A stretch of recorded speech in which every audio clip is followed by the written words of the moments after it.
When Jenny Boyd was 15, and still at school, her elder, model sister Patty brought a new boyfriend home. He was none other than George Harrison. We knew he was in this group called the Beatles, but it could have been any new boyfriend coming home to meet us, recalls Jenny, who is now a youthful 75 years old. Everything is exciting when you are 15, so I wasn't over on it he was a musician. Patty, who went on to marry George in 1966, and later Eric Clapton, moved into his flat in London's Smart Knightsbridge district, where he had set up residence with the band's drummer Ringo Starr. As a little sister, Jenny was a frequent visitor and soon became a member of the Beatles' inner circle. By day she was studying for her O-levels, but by night she was drinking scotch and coke, and tapping ash from Gitron cigarettes into oversized onyx ashtrays, with the music turned up to full volume.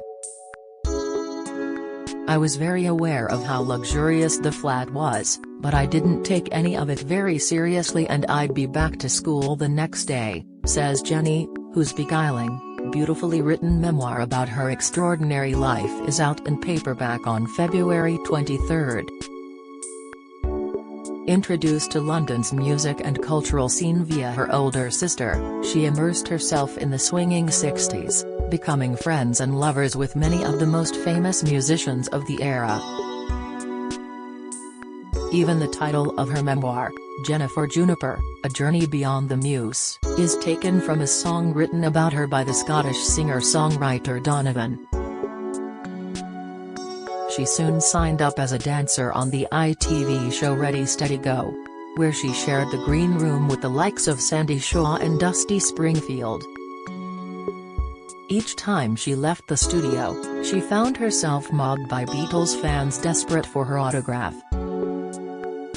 There were positive and negative implications to having a Beatle as my sister's boyfriend, she explains, looking back on her amazing teenage years. At school, the taunts of female mods shouting "Beatle lover" would echo around the corridors. Being a young woman at that time posed other challenges, too. After all, this was long before the #MeToo era. I would go to school on the tube and there was always some man with an umbrella going up my skirt, she recalls. I didn't know you could say "stop it," or "how dare you." In that way, innocence didn't help. But although there were sleazy guys, I knew to avoid them. Women have a voice now and they speak out. We are at the beginning of a new era. With her blonde hair, doe-ish eyes and impeccable connections, Jenny soon fell into modeling.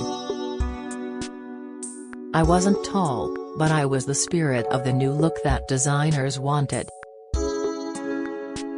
Later, she married Mick Fleetwood of Fleetwood Mac, twice, in fact, with a divorce in between. Together they had 2 daughters, Amelia and Lucy.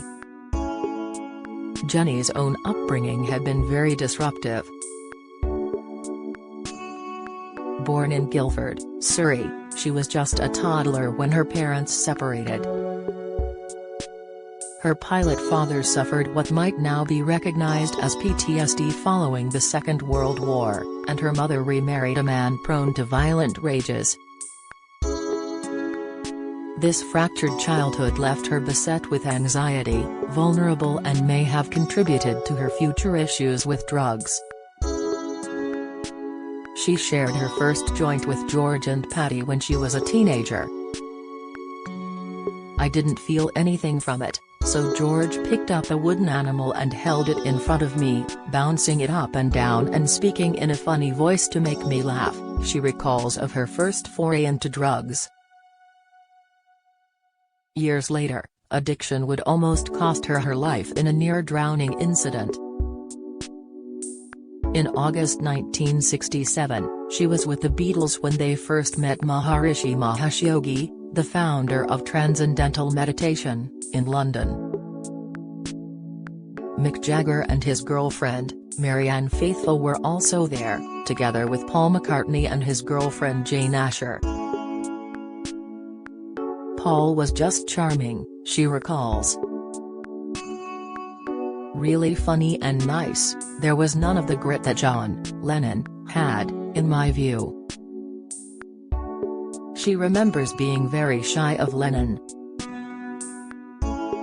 I knew he had a quick wit and I was a bit intimidated by him.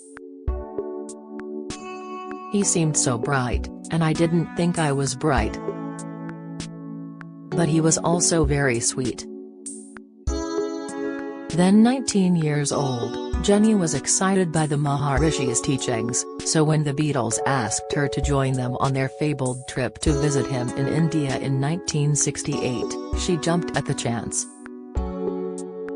There was a feeling of absolute camaraderie between the band, she recalls. Our little party would spend time sitting on the roof of our bungalow in India. John, Paul, and George playing their guitars and singing their latest songs to each other, songs that were later to be heard on their next album. She remembers McCartney and Lennon being of one mind at the time. After all, they had known each other since they were kids. They had been on this journey to fame, and it united them. On her return to London, Jenny found herself right at the heart of fashion and pop culture. I met the singer Donovan through Paddy, and we chatted for ages about meditation and the Maharishi. And then he asked me for lunch at his manager's house. He got his guitar and said, "I have a song I have to play you." I didn't know where to look. It was like a declaration of love, courtly love, and I realized he was talking about me. He was making an overture. The song in question was Jennifer Juniper, and inside the box set of Donovan's album A Gift from a Flower to a Garden there is a photograph of Jenny herself. Although there was no formal relationship, Jenny does admit to doing some kissing with Donovan. I went to Cornwall with him, but I wasn't up for a relationship, she adds. Although he did later propose to me, after I'd broken up with Mick. Jenny had first met Mick Fleetwood, then a fledgling drummer in a teen band when she was 15 and he was 16. He had spotted her coming back from school in Notting Hill, West London, but at the time she was dating Roger Waters, the musician who would go on to co-found Pink Floyd. Mick first asked me to marry him after I got back from India. We had broken up when we were younger. But I thought, gosh, that's very grown up. Married. At the time she was living the hippie lifestyle in Wales. Mick came down to lure her away. I was playing the part of cooking brown rice on the open fire and weeing outside, even though it was the thick of winter, she remembers. Mick said, "What on earth are you doing here? I get that it's back to nature, but it's FG freezing." They married in 1970, and Jenny joined Fleetwood Mac on the road. A lot of cheap hotels and driving through blizzards, is how she recalls those early years as the band built up their reputation. Jenny has a habit of unspooling her memories in this free-form way.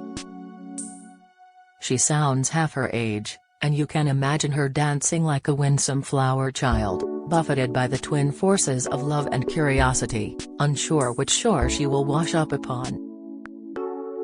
Her tempestuous relationship with Mick, which involved numerous shifts of continent with their two young daughters, was built around their cocaine drug habit.